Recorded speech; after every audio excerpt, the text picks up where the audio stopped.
Vai rezar, pá. Dá cá esse crucifixo, homem. Não metas essa Bíblia aí. Estas são algumas das mais conhecidas ordens religiosas. Muita gira. Ordem religiosa, como quem diz? É uma ordem, não é? E religiosa, que é o crucifixo, é religião. É religiosa, tipo, não, dá cá esse crucifixo, é como quem diz, dá cá. Essa gira, não é? Inventei agora. Não é mentira, não é mentira. Não é mentira, Não. podes fazer, até humoristicamente, É fraquinho. é pobrezinha. É fraquinho. Epá, tu consegues fazer melhor, pá. É isso, tenta fazer um humor mais inteligente.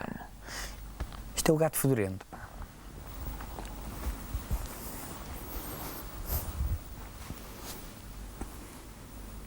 Bom, franciscanos, beneditinos, jesuítas.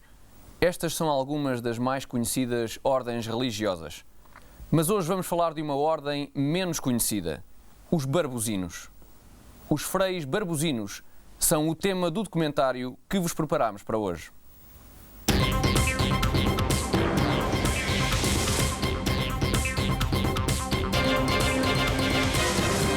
Ora bem, nós, frades barbozinos, somos frades devotos de São Barbosa. São Barbosa, que era um homem, lá está, santo, mas era também um homem que tinha péssimo gosto para se vestir. Péssimo. E é por isso que nós temos que fazer o voto de castidade, sim senhor, o voto de pobreza também, mas temos um voto suplementar que é o voto de foleirice, não é? E é por isso que os nossos hábitos são estes, portanto, que tem este padrão da cornucópia e de uma ramagem, vá lá, floral, aqui, que é um padrão que não se usa há mais de 50 anos. Não é? E mesmo há 50 anos, quem usava eram pessoas que fossem já de si, vá lá ver, fatelas. Não é? E nós agora escolhemos viver a nossa vida desta maneira, é assim que vivemos, e mesmo na nossa vida privada temos que respeitar o voto de foleirice.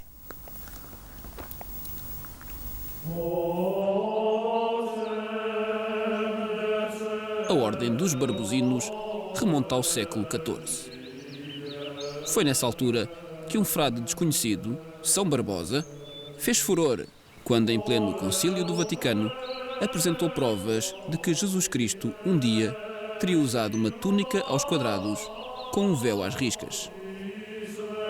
Uns anos mais tarde, São Barbosa consegue provar que o Messias frequentemente envergava meias brancas com sandálias. Este foi um momento decisivo para a implantação desta ordem religiosa.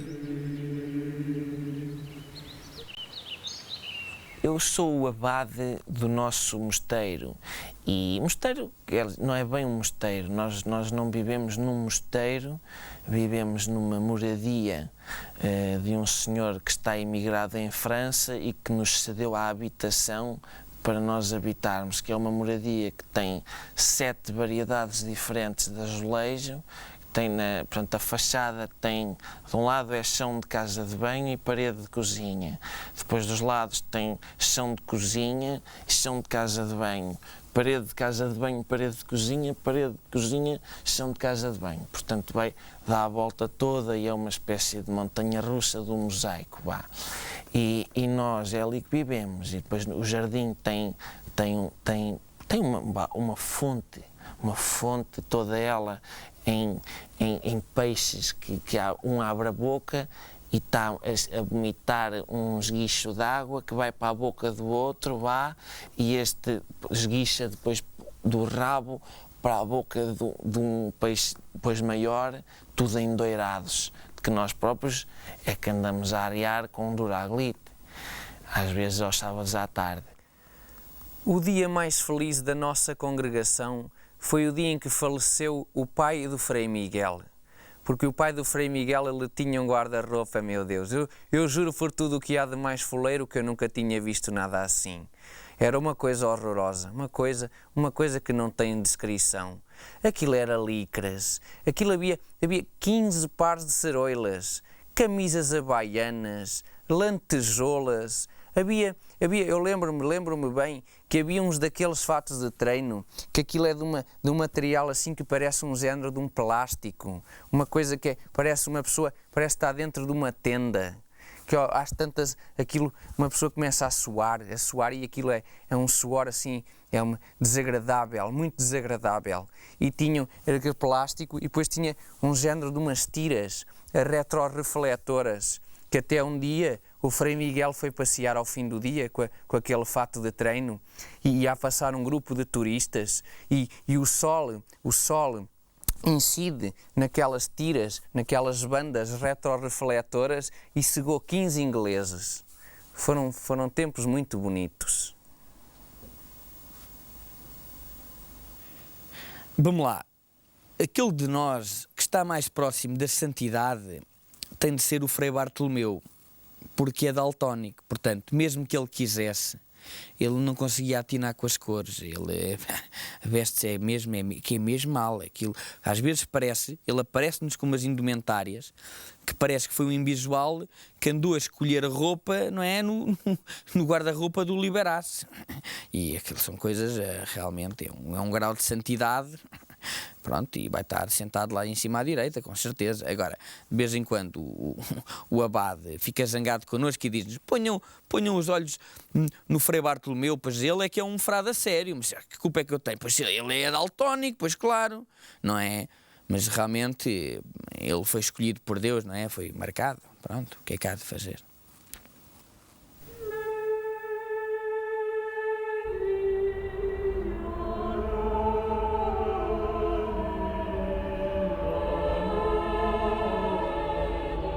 Em meados do século XVI, começa o período negro da Ordem dos Barbuzinos.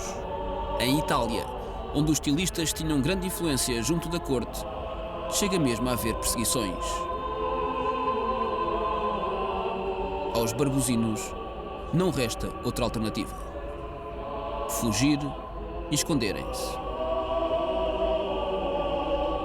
Mas com vestes de cores tão garridas, eram facilmente descobertos pelas milícias. Ainda hoje, os barbuzinos são frequentemente alvo de chacota por parte dos transeuntes. Estes recusam-se a perceber as motivações que se encontram por detrás de quem faz o voto de fuleirice. Mas ao longo dos tempos, houve momentos bem mais difíceis.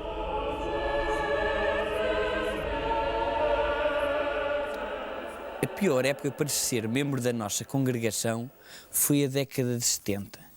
Porque na década de 70 toda a gente se vestia mal. Eu saía à rua e via ali gente que eu perguntava-me: oh António, mas esta gente então leva isto muito mais a sério do que tu? E pensei seriamente em desistir, porque eu nunca pensei que houvesse gente assim tão religiosa, porque eu via coisas que eram sapatos assim, vai lá, de plataformas, que nunca pensei que houvesse gente com tanta fé. E depois pessoas com plumas, o fato do Travolta também. Isto era, pronto, e para onde quer olhássemos era esta gente. E se nós não estamos cá para causar diferença, não sei.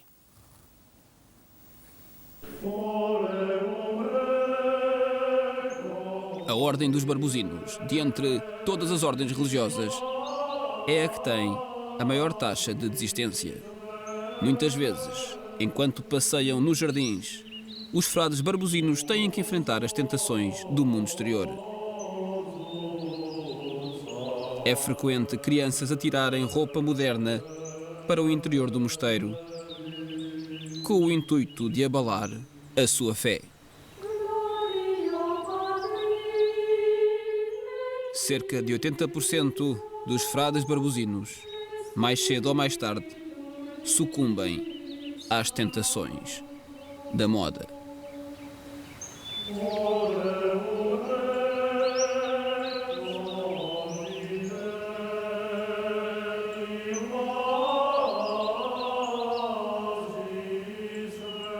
Mas eu estava há dias na nossa moradia e vejo passar o Frei Carlos. O Frei Carlos E digo eu, opá, então mas Frei Carlos, então mas onde é que tu vais com essa gravata a combinar com a camisa? Então mas que estás armado em... Então, mas todo pinoca? Vais todo pinoca? E ele, opá, peço desculpa, não me apercebi. E recolheu-se a meditar no que tinha feito e foi rezar 3 Ave-Marias e pronto.